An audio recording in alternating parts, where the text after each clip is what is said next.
Vamos dar continuidade à nossa programação agora com a apresentação do programa Duas Safras, com Eduardo Condorelli, superintendente do Senar RS. Eduardo Dimércio Figueira Condorelli é zootecnista formado pela Universidade Federal de Lavras, Minas Gerais, mestre em Ciências pela Universidade Federal de Pelotas, produtor rural de Bagé, produz nas terras da família, resultado da constante busca da diversificação produtiva em seus negócios, além da tradicional pecuária de corte e da consolidada soja, mais recentemente, silvicultura e trigo.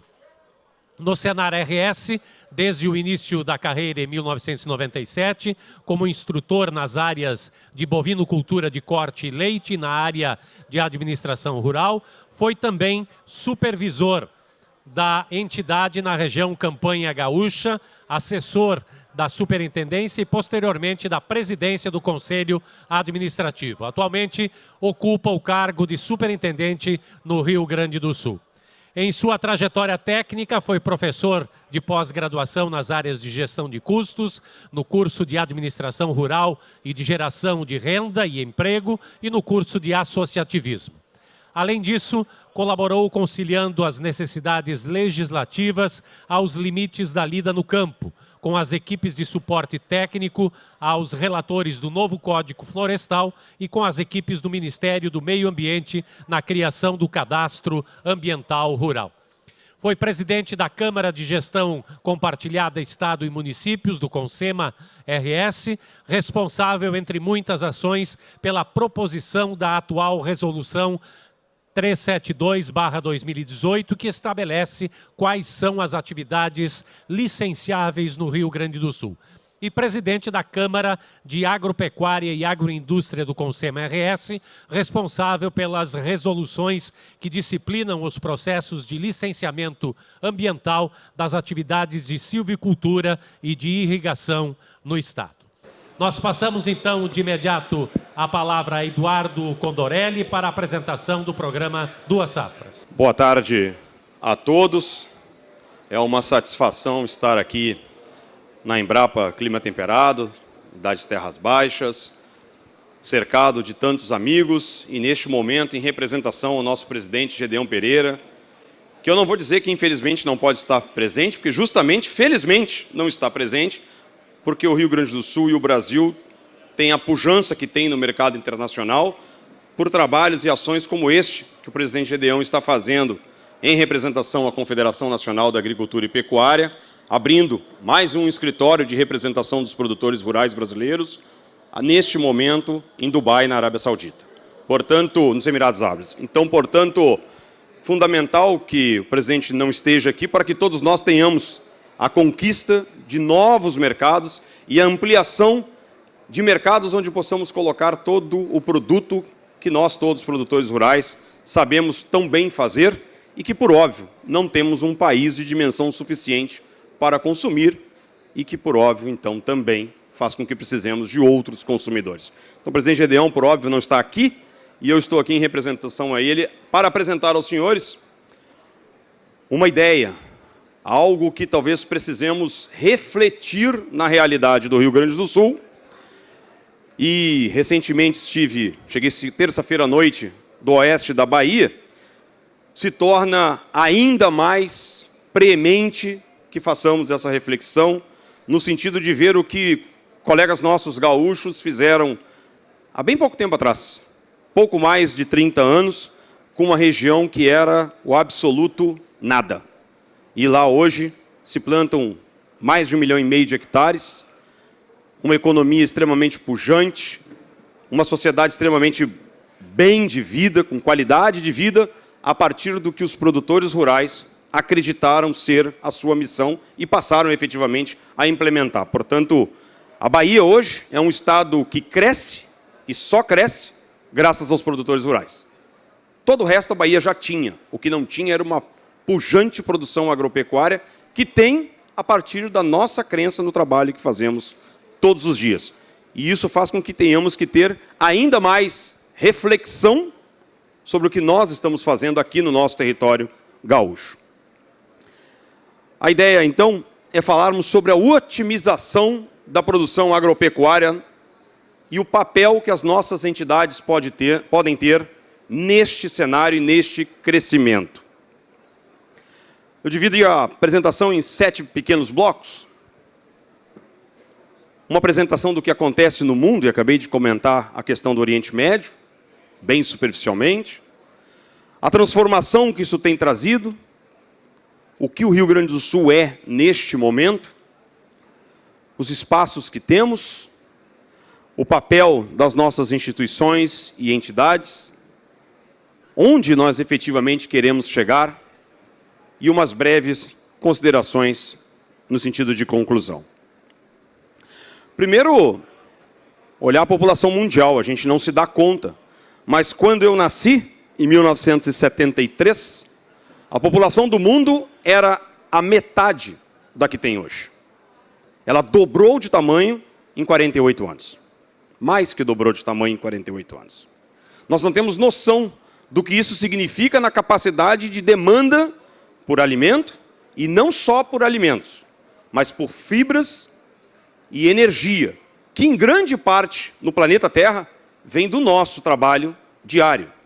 Afinal de contas, o algodão que nos veste a todos em alguma peça de roupa nesse momento não é minério. E nem tampouco o biodiesel que está no tanque dos nossos caminhões, tratores ou caminhonetes, sem dizer, claro, o etanol que está nos automóveis de qualquer cidadão urbano desse país. Portanto, toda essa gente vem nos demandando, nos últimos 50 anos, mais aporte de matéria-prima para o seu trabalho. E nós temos respondido. Essa população cresceu muito nesses últimos, aqui já, 70 anos. Ela praticamente, um pouco mais que dobrou de tamanho na América do Norte. Ela praticamente quadriplicou o seu tamanho na América do Sul. Ela praticamente triplicou em 3,5 vezes o seu tamanho na Ásia.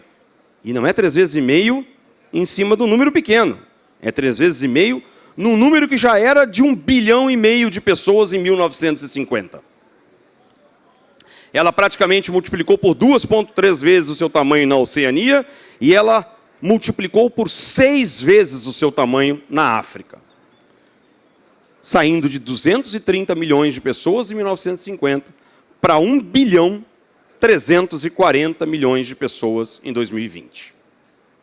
É muita gente a demandar o nosso trabalho. E é por isso que enxergamos números como enxergamos nas palestras que me antecederam.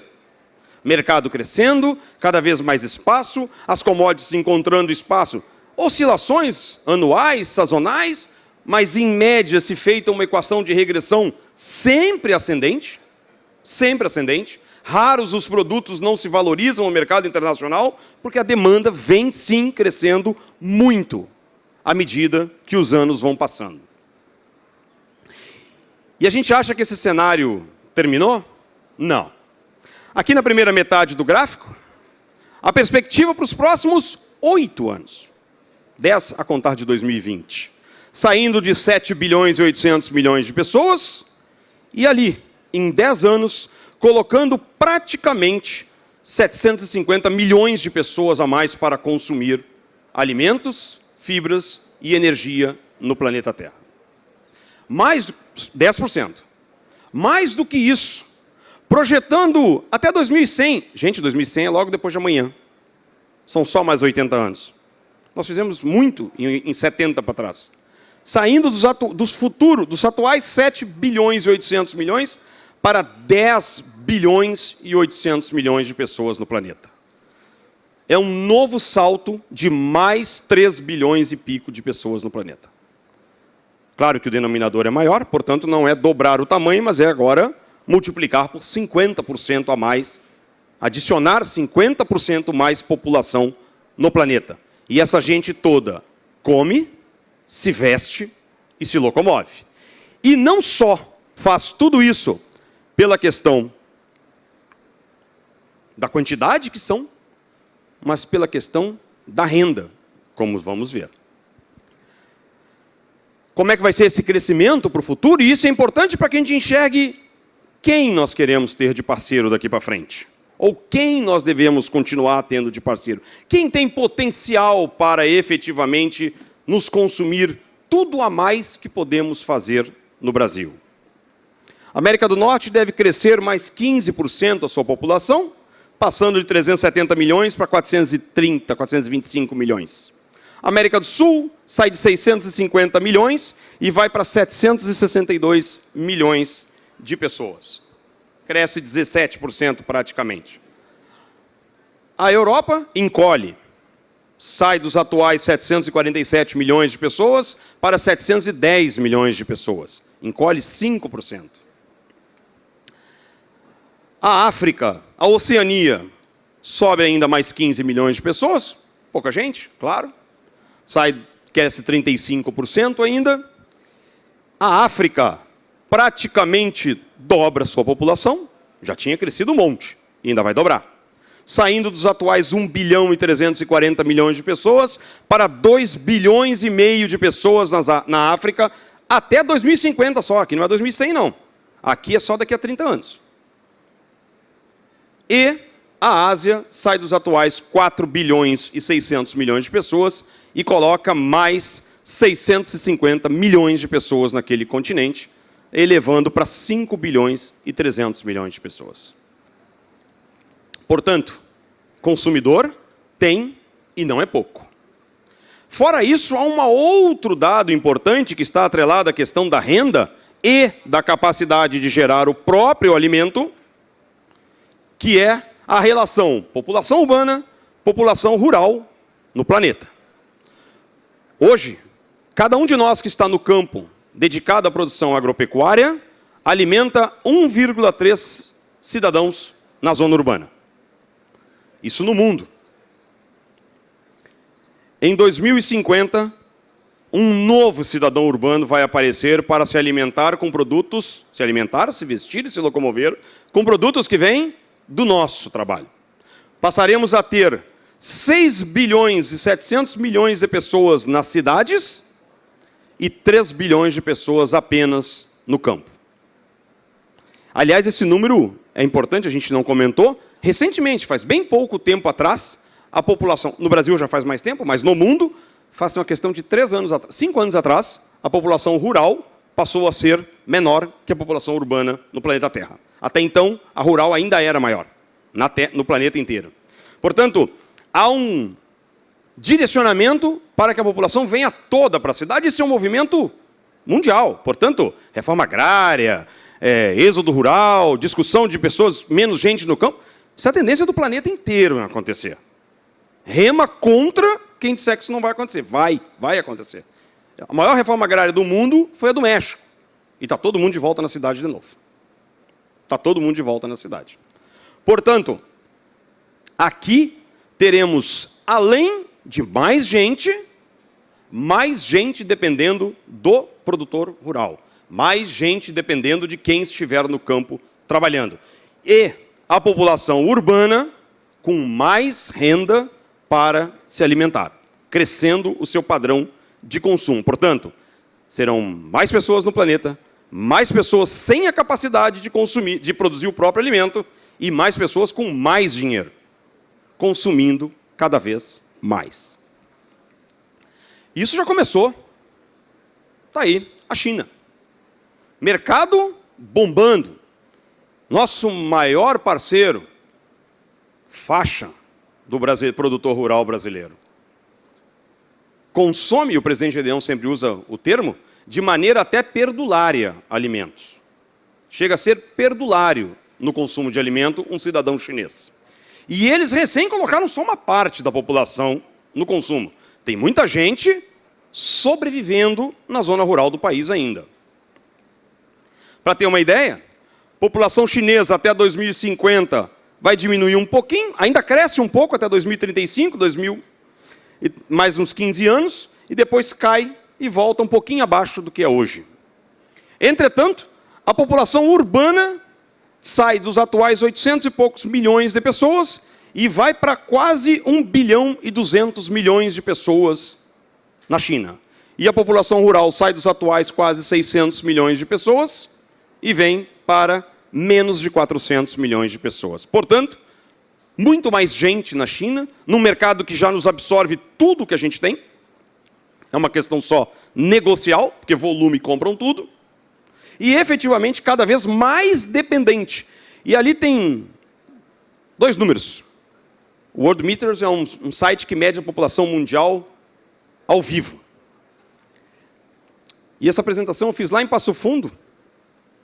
E lá naquele dia, 5 de outubro de 2021, medido às 14 horas e 32 minutos, a população da China era 1.446.365.438 pessoas.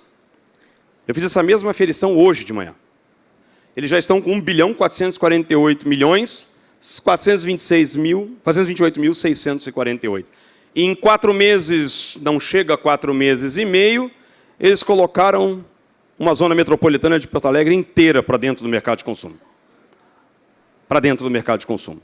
Mais de 2 milhões de pessoas em 4 meses e 10 dias. E a população deles segue crescendo. Ah, mas são taxas de 1,5%. Sim, mas 1,5% em cima de 1,5 bilhão de pessoas.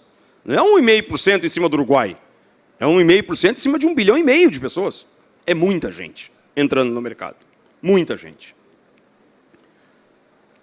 E a gente nem está falando da Índia ainda. Que ainda mal sabe como é ter uma questão de fornecimento alimentar bem organizado, um padrão alimentar superior, um país em que as pessoas ainda vendem, me permitam o termo, bosta seca, para poder incinerar os falecidos nos seus funerais. Porque não tem nem lenha para todo mundo direito. As pessoas secam o esterco de gado e vendem para queimar.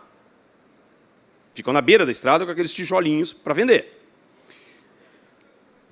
A Índia, 1.380 bilhões de pessoas, e esse não para de crescer até 2050. Vai a 1.639 bilhões de pessoas nos próximos 30 anos, colocando, então, provavelmente, aproximadamente 270 milhões de pessoas no mercado de consumo. Quase 1,35 vezes o Brasil. Nos próximos 30 anos, nasce na Índia um Brasil, 1,35 Brasil. Também fiz o mesmo comparativo, Giovanni, do último dia que estivemos lá em Passo Fundo.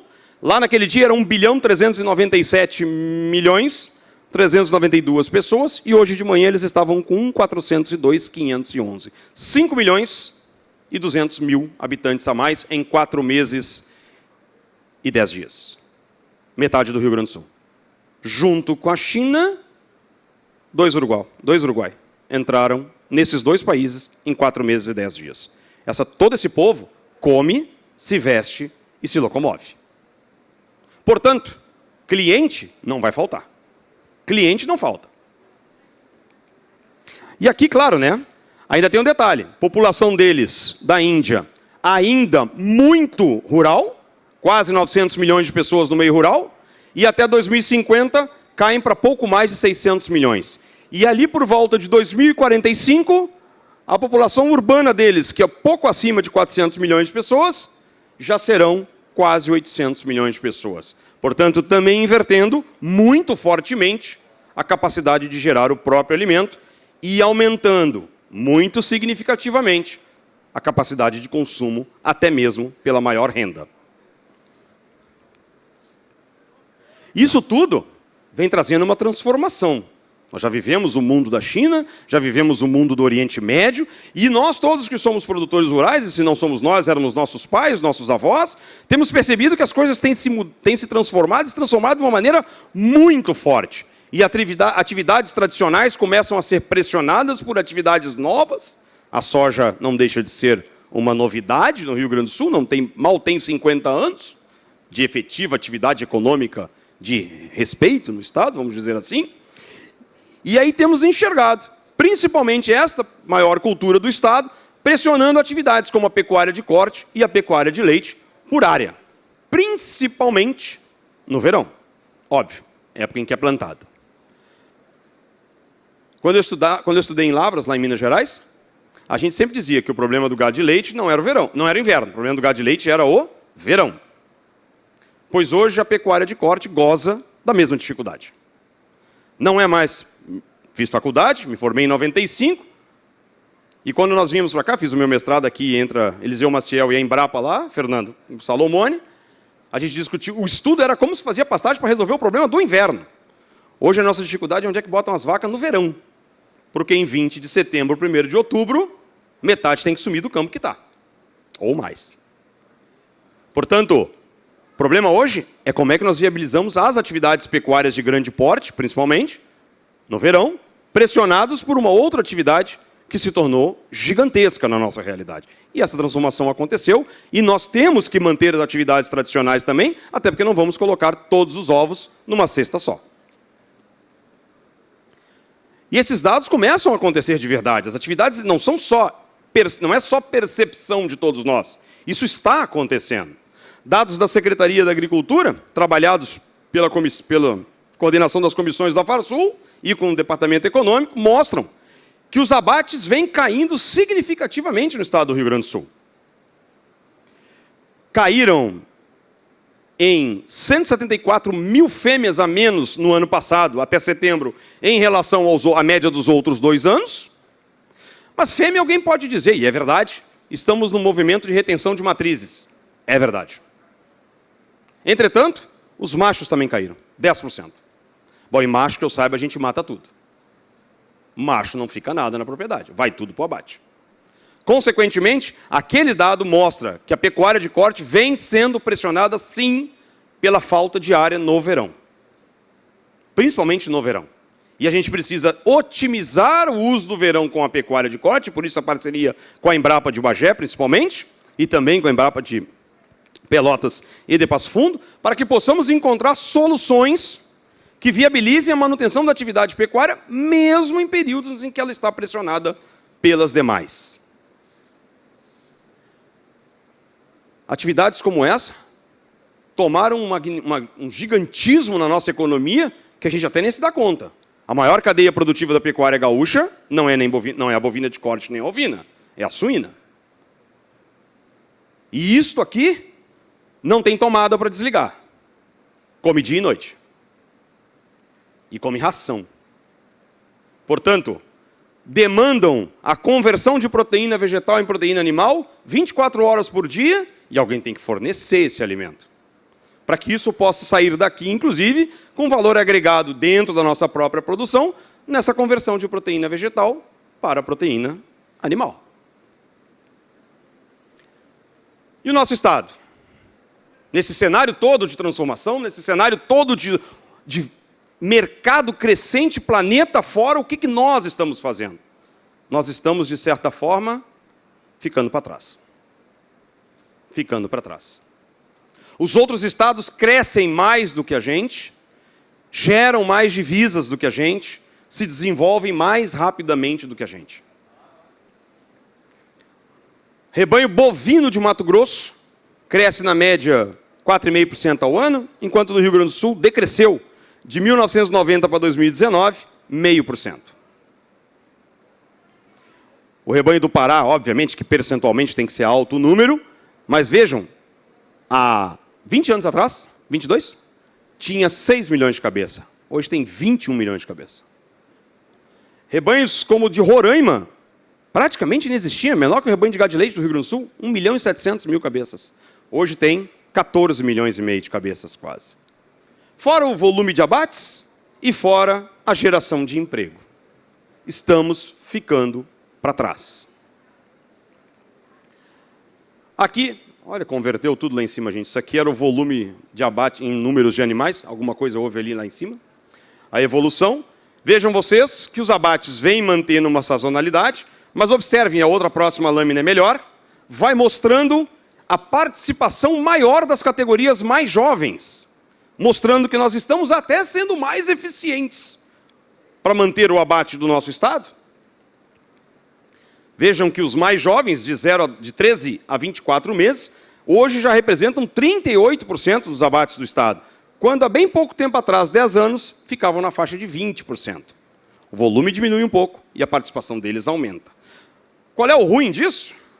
É que, teoricamente, aquela categoria lá em cima, que vem diminuindo de participação, mais de 36 meses, ao longo dos anos, tende a sumir.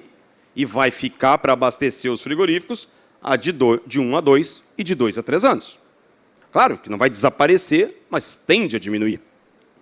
Isso significa que precisamos ser mais eficientes, porque animais mais jovens, para adquirirem capacidade de tamanho de carcaça para irem ao frigorífico, exigem mais alimento. Mas como é que a gente faz mais alimento se a gente tem menos área? Mais eficiência. Suínos, a mesma coisa. Rio Grande do Sul vai ficando para trás, no rebanho, no crescimento do rebanho, vai ficando para trás, até que nos abates nós andamos bem, melhoramos o abate, e estamos um pouco para trás, estamos relativamente bem nos empregos. Essa é a cadeia pecuária mais forte do Estado. E em aves, estamos ficando para trás no rebanho, ficando para trás nos abates, e estamos ficando para trás na geração de emprego.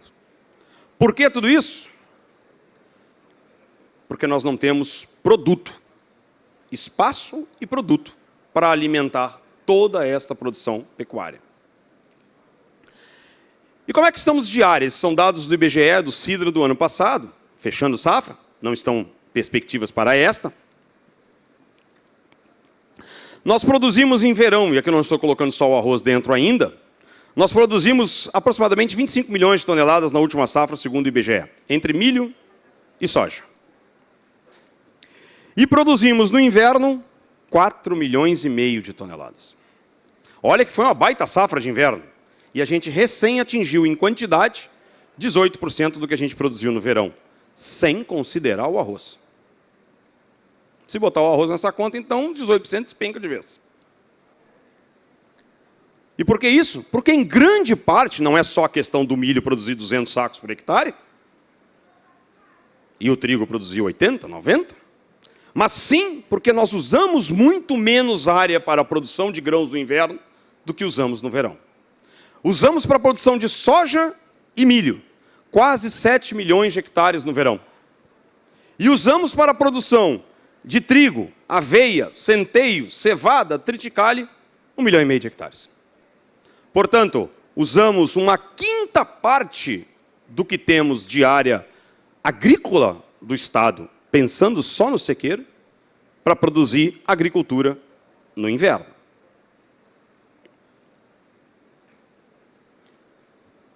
Fora as terras baixas. Plantamos, vamos botar 950 mil, 1 milhão, tem sempre aquela coisa, mas vamos fazer uma conta normal, esse é o dado que vem oficial. Consideremos que a gente tenha 3 cortes na lavoura, vamos escolher um número, né? 3 cortes na lavoura. Segundo o IBGE, naquele ano, 372 mil hectares estavam ocupados com soja, e esta é a realidade do que temos em terras baixas. No inverno, praticamente nada nesses lugares. Que não seja pecuária, né? Nada, pelo amor de Deus, não me entendam mal. Média de animais abatidos. A gente deve ter ocupado, considerando apenas as médias dos animais abatidos, porque não tem essa estatística, mas a média dos animais abatidos em junho, julho, agosto, setembro e outubro, e fazendo uma regressão para que possamos chegar a uma estimativa de área de pastagem necessária para fazer o acabamento desses animais. O animal abatido em setembro certamente está vindo de pastagem. Confinamento nós praticamente não temos. Ele tem que estar vindo de pastagem. Consideremos que, para isso, precisamos, numa conta conservadora, de 500 mil de hectares. Portanto, do inverno, o que nós temos são 1,5 milhão de culturas de inverno, de sequeira, e mais 500 mil de hectares de pastagem. É isso que nós estamos usando no nosso inverno, fora alguma coisa para o leite, que teria que ser melhor estimada. Só para essas 2 cadeias, há uma estimativa, e nesse ano vai ser maior, pela frustração da safra de milho do Rio Grande do Sul. Só para essas 2 cadeias, suíno e aves, faltam, segundo as estimativas, entre Rio Grande do Sul e Santa Catarina, de 7 a 9 milhões de hectares de toneladas de grãos, de milho. Faltam, nós produzimos 24 no verão, faltam 9 milhões de toneladas de milho. E temos 5 milhões e 400 mil hectares, 5 milhões e 400 mil hectares de lavoura de sequeiro sobrando no inverno. Tira os 500 mil de pastagem, sobra 4 milhões e 800 mil. Temos no arroz, teoricamente, 1,5 milhão de hectares sobrando, no verão, área de pousio, está sendo destinada para a pecuária, já tirei a soja que está plantada nela. Só ela seria suficiente, se considerada a produtividade de 94 sacos de milho por hectare, produtividade média do Rio Grande do Sul, para produzir 10 milhões de toneladas de milho no estado. Só esta área seria capaz de fazer isso. E aí temos aqui vários dados de exportação, mostrando a importância que essas cadeias têm e a possibilidade de crescimento que elas têm. Eu vou ser um pouquinho mais breve aqui para não pesá-los. Vejam a projeção das importações de carne planeta fora, de suínos, de frangos, de bovinos, e a participação do Brasil no mercado internacional crescente a cada uma delas. O que se precisa ter? Comida para tudo isso.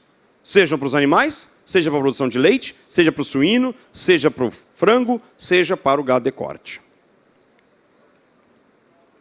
E aí surge a ideia do Duas Safras.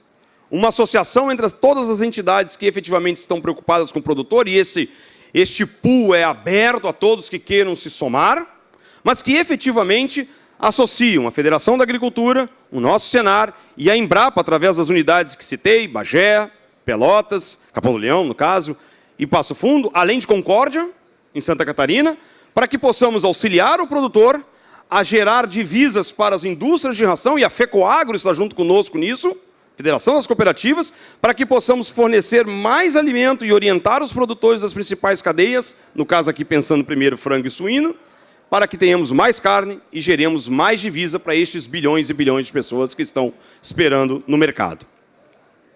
Fora isso, também associados, pensando nas cadeias produtivas de pecuária de grande porte, principalmente gado de leite e gado de corte, utilizando, quem sabe, até mesmo o inverno para a produção de forragem conservada. E por que, então, continuarmos roubando área da pecuária de corte ou da pecuária de leite no verão, já tão pressionadas pela soja, para ainda ir produzir silagem no verão? Quem sabe nós vamos produzir silagem no inverno? Tem espaço sobrando? Nós vamos brigar por área no verão? E efetivamente gerando, então, feno, gerando silagem, gerando pasto de qualidade, para aumentar a produção, gerando divisas nos frigoríficos e nos laticínios, e convertendo tudo isso em renda para os nossos produtores, trabalhadores e toda a sociedade, efetivamente atendendo não só o nosso mercado, mas este exponencial mercado crescente que tem planeta fora. E aqui eu quero dizer justamente onde é que a gente quer chegar com isso. A gente está fazendo isso porque a gente é bonzinho? A gente está fazendo isso porque a gente quer ganhar dinheiro e melhorar de vida mesmo. É isso que nós queremos. Ninguém está fazendo isso por altruísmo. Nós queremos melhorar de vida, melhorar a qualidade de vida da sociedade brasileira, da sociedade do Rio Grande do Sul e da sociedade de Pelotas, Fernando. É isso que nós queremos fazer. Dar qualidade de vida para todos os pelotenses. E aí nós fizemos um levantamento a partir do IDHM, Índice de Desenvolvimento Humano Municipal da ONU, comparando 3 grupos de municípios. A capital dos estados, e aqui nós temos, se não me engano, são 10 estados. A zona metropolitana desses estados, cidades que estão lá, preferencialmente cidades que têm fábrica de automóvel, porque a solução do Brasil parece ter ser fábrica de automóvel. Bota uma fábrica de automóvel e resolveu o problema da cidade. A gente só precisa arrumar 5.555 marcas de carro. E aí a gente bota uma fábrica em cada cidade. E comparamos cidades que eu quis chamar de agricultura desenvolvida. Cidades em que o produtor acreditou na sua atividade e investiu. Parou de viver dos recursos naturais, produz se chover. Se não chover, não produz. Coloca adubo pouquinho, porque o resto tira da extração natural do solo. Não. Nós queremos mesmo investir. É suplementação, é adubação, é calagem, é semente de qualidade, semente certificada. Muito bem.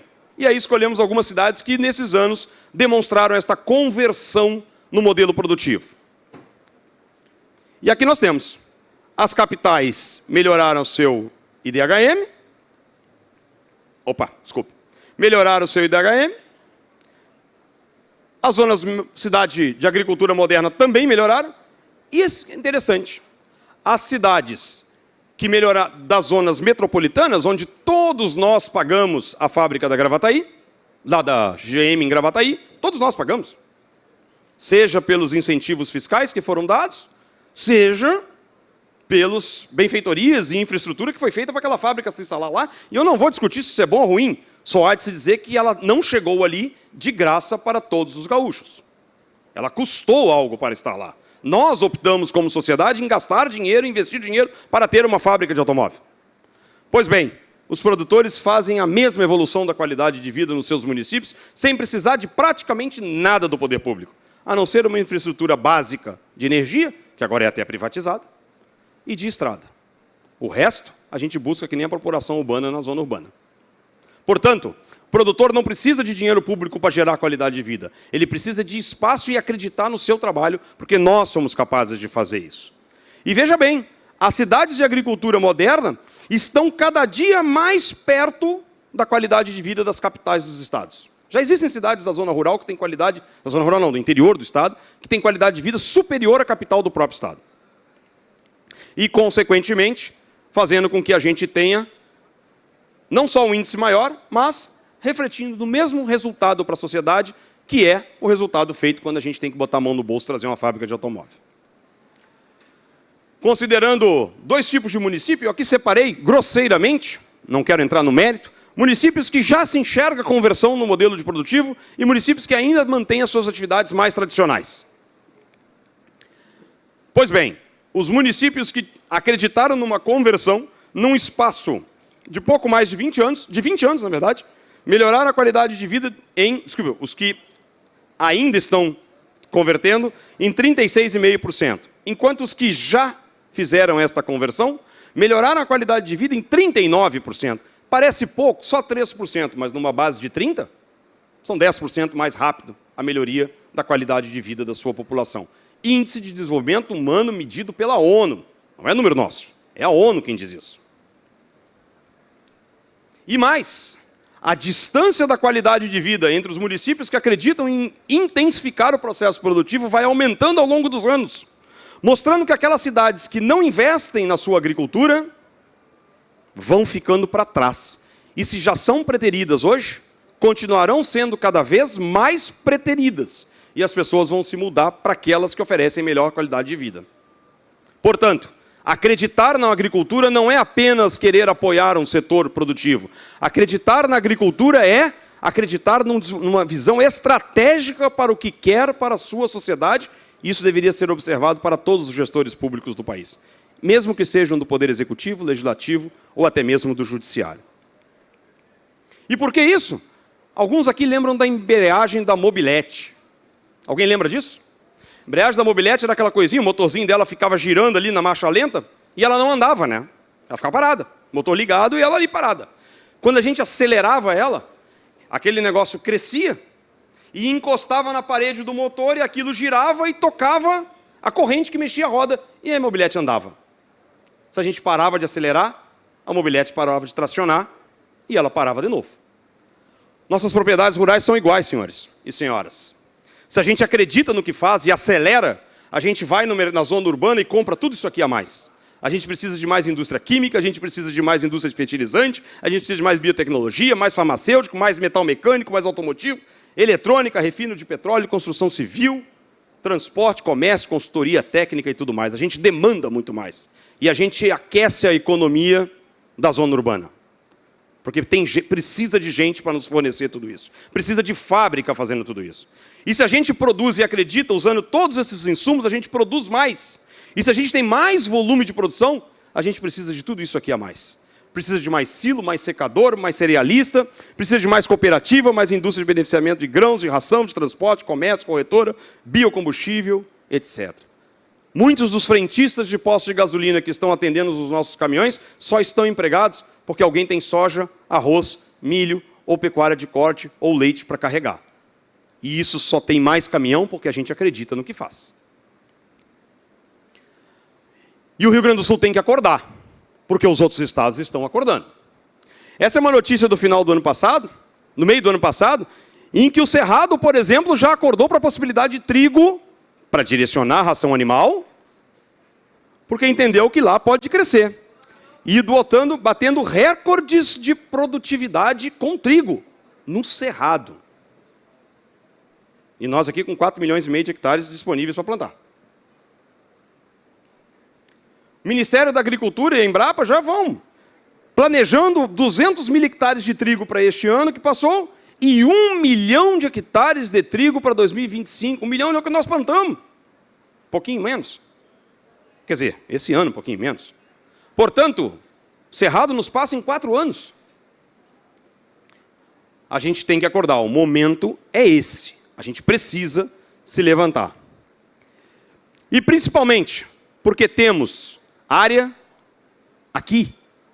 Temos infraestrutura, o porto está aqui, a 80 quilômetros, 70 quilômetros daqui. Eu tive Luiz Eduardo Magalhães Barreiras, como disse a vocês, e perguntei quanto é que estava um saco de soja lá, o cara disse 173. E eu mostrei para ele que em Bagé, lá em Bagé, não é aqui, 198 no mesmo dia. E ele disse, sim, mas é que eu pago R$30 para chegar no porto, disse o cara. E levo 2 dias de caminhão. Eu digo, eu levo uma tarde e pago 7. Temos gente, e nós sabemos fazer esse trabalho. É a nossa tradição investir em agropecuária. Portanto, a gente tem tudo para fazer uma revolução no nosso território. No nosso território. A gente está no negócio certo. Esse é o nosso negócio. A pior crise que a gente podia ter não é a de preço, porque preço a gente dá um jeito. A pior crise que a gente poderia ter é de cliente, não ter para quem vender o nosso produto. E isso, gente, isso está garantido por 30, muito provavelmente por 50 anos. Gente para consumir a nossa comida, a nossa energia e as nossas fibras, por mais meio século está garantido e muito provavelmente muitos de nós não estarão aqui em mais meio século para ver acabar o cliente, se é que ele acaba. Porque a gente tem que, aqui no Rio Grande do Sul, garantir a manutenção dos nossos homens no campo. Temos 1,5 milhão de gaúchos que vivem na zona rural. Dependem do que nós decidimos fazer com as nossas propriedades para garantir. E mais do que isso, tem um monte de gente precisando de emprego e a gente pode gerar divisa, emprego e renda nas nossas propriedades quando acreditamos naquilo que a gente faz. Portanto, a gente vai ajudar a preservar tudo que a gente sempre fez até aqui, sem abrir mão de futuro. Obiportos. Os romanos já falavam, já davam nome aos ventos, coisa que os gaúchos fazem, né? Os nossos antepassados, Aragano, Minuano, pois os romanos tinham o melhor dos ventos, o mais favorável dos ventos, obiportos, o vento que levava para os navegadores para o porto. E desta palavra nasceu uma outra palavra que nós temos no mundo inteiro, quase com a mesma tradução, com a mesma grafia, oportunidade. É dessa palavra que nasce a palavra oportunidade. Em inglês, em português, em espanhol, a mesma palavra. Portanto, o que o Duas Safras se propõe a fazer com todos os senhores é convidar a que todos nós embarquemos neste navegar e velejemos neste vento. É isso que o Rio Grande do Sul tem à sua frente. Temos espaço, gente, tradição e capacidade para fazer uma revolução na nossa agricultura. Sintam-se todos muito à vontade para discutirmos e construirmos isso junto com as entidades que estão junto conosco. O Sistema Farsul, a Embrapa, a FECOAGRO, bem como a BPA, Associação Brasileira de Proteína Animal, para que junto com todos os demais a gente possa construir um caminho para dobrar a produção agropecuária do Rio Grande do Sul e mudar a história do nosso Estado. Muito obrigado a vocês.